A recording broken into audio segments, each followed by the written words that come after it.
Para a evacuación da auga tiñan unha serie de canles das que poden ver algúns exemplos nos muros. O abastecemento de augas dos poboados non responde sempre a un único sistema. Aquí atopáronse alxibes de diferentes tamaños e algunhas das canles daban a eses alxibes para abastecer os seus habitantes de auga pluvial. Se ben o habitual era que as construcións fosen circulares ou coas esquinas en curva, neste sector hai unha casa coas esquinas en ángulo recto.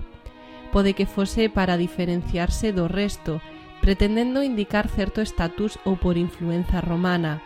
Outro dato curioso sobre dita vivenda é que nas escavacións se atopou soterrado un puñal característico dun lexionario romano, que moi probablemente foi colocado aí como obxecto de valor con carácter fundacional ou con carácter protector.